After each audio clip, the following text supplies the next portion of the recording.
वाग्बाणों का यह सिलसिला कई मिनट तक चलता रहा और उमानाथ चुपचाप सुनते रहे। उनका वेतन कम है, यह सत्य है, पर यह उनके बस की तो बात नहीं। वह दिल लगाकर अपना काम करते हैं। रूपकुमारी की खफगी का रहस्य वो समझ गए।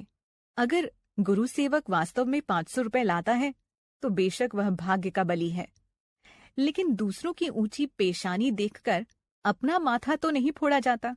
किसी संयोग से उसे यह अवसर मिल गया, मगर हर एक को तो ऐसे अवसर नहीं मिलते। फिर भी उन्हें रूपकुमारी से सहानुभूति ही हुई। वे उदार प्रकृति के आदमी थे और कल्पनाशील भी। उसकी बातों का कुछ जवाब न दिया। अपनी बहन के ठाट बाट देखकर क्षण भर के लिए रूपकुमारी के मन में ऐसी निराशाजनक, अन्यायपूर्ण, दुखद भावों का उठना बिल्कुल स्वाभाविक है।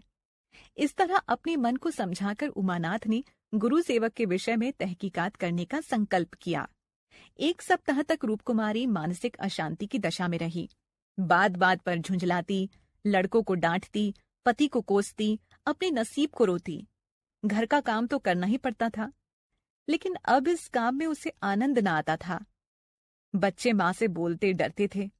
एक दिन उमानाथ दफ्तर से घर लौटे तो उनके साथ गुरु सेवक भी थे।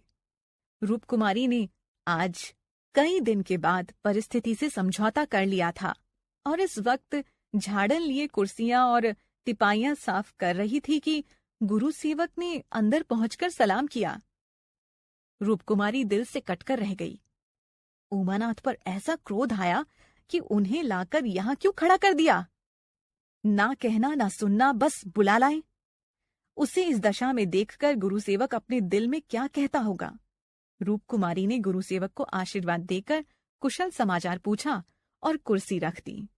गुरुसेवक ने बैठते हुए कहा, आज भाई साहब ने मेरी दावत की है। मैं उनकी दावत पर ना आता, लेकिन जब उन्होंने कहा तुम्हारी दीदी का कड़ा तकाजा है, तब मुझे समय निकालना पड़ा। फिर गुरुसेवक ने कमरे के चारों तरफ नजर दौड़ाकर कहा, इस पिंजरे में आप लोगों को बड़ी तकलीफ होती होगी। रूपकुमारी कुछ चिढ़कर बोली, पिंजरे में कटघरे में रहने से अच्छा है। पिंजरे में निरीह पक्षी रहते हैं, कटघरा तो घातक जंतुओं का ही निवास स्थान है। गुरुसेवक शायद यह संकेत न समझ सका और बोला, मेरा तो इस घर में दम घुट जाए। मैं आपके लिए अपने घर के पास ही एक मकान ठीक करवा दूंगा। मकान खूब लंबा चौड़ा होगा, आपसे कुछ किराया भी न लिया जाएगा। वह मकान हमारी मालकिन का है, मैं भी उसी के मकान में रहता हूँ। सैकड़ों मकान हैं उसके पास, सैकड़ों, सब मेरे अख्तियार में हैं। जिसे जो मकान चाहूं दे दूं। रूपकुमारी समझ गई, महाशय इस वक्त नशे में है, तभी यों बहक रहे हैं। उसने गौर से देखा, गुरुसेवक की आंखें सिकुड़ गई थीं, गाल कुछ फूल गए थे, जबान भी लड़खड़ाने लगी थी। एक जवान, खूबसूरत, शरीफ चेहरा कुछ ऐसा शेखीबाज और निर्लज हो गया कि उसे देखकर घृणा होती थी। उसने एक क्षण के बाद फिर बहकना शुरू किया। आपके लिए एक मकान नहीं, 100 मकान तैयार हैं। मैं मिसेज लोहिया का मुख्तार हूँ, सब कुछ मेरे हाथ में है।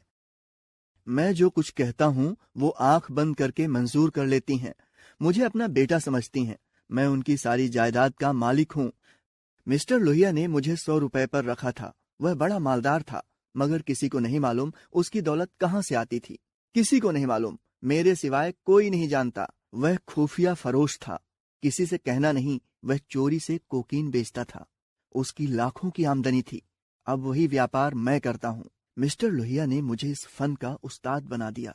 जी हाँ, मजाल नहीं कि कोई मुझे गिरफ्तार कर ले। मुंह में नोटों के पुलंदे ठूस ठूस कर उनकी आवाज बंद कर देता हूँ।